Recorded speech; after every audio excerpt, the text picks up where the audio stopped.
Trying to pay for school has just gotten harder and harder. Luckily, different programs and opportunities can cover a portion of the educational expenses. Keep watching.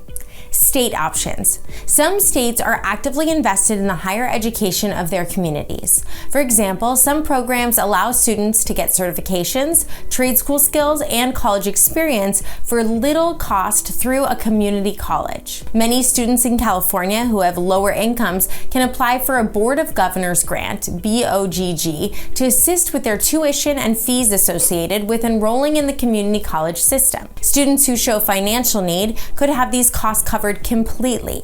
Others can apply for a federal grant such as Pell Grant and/or Supplement Opportunity Educational Grant, SEOG, to assist with their tuition, fees, and perhaps books and other related expenses. Additionally, state grants called the Cal Grant may assist students with educational expenses. There are deadlines, but if state grants are available, they will help students pay for school. Other states have instituted similar programs to improve education. You may live in a state with these programs. You need to research it online or reach out to an expert to guide you through financial decisions. Make money first. Another way to pay for school is to avoid going altogether. More students across the U.S. are planning to make money in trade careers. Students can qualify to work in entry-level trades after completing their short-term training, often less than a year.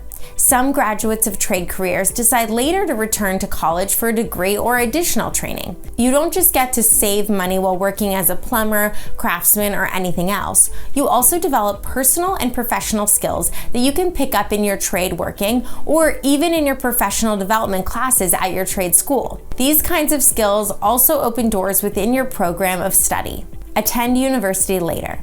Being a full-time student can cost more than $10,000 per semester. It's expensive, and that doesn't include the stress you will face studying for tests and trying to pass your classes. Jumping right into college and expecting it to be over in 4 years simply isn't realistic for many people. However, students can take their time through college and graduate later. By being a part-time student and only taking 1 or 2 classes per semester, you can still progress towards a degree, but you might feel less stressed from a full-time load depending on your career goal. Employer help. Some employers are offering programs meant to encourage workers to return to school. Through these programs, employees can spend their time learning and honing their craft at an organization. Then, once classes are done, they can make a choice. They can stick with the company that paid them to attend school, earning a higher position with a higher pay rate. Or they can go back to the job market and pivot their career to something more satisfying. Employers will sometimes assist with tuition reimbursement if the training helps you within the company. FAFSA. One of the better opportunities out there, which we generally recommend, is exploring your opportunity with FAFSA. No matter how you plan to pay for school, you should complete the FAFSA. Your answers on the application help determine your eligibility. Usually, the lower your income, the more eligibility you may have for grants. There are criteria established such as household size, number in college, marital status, income, and other factors that will decide your eligibility.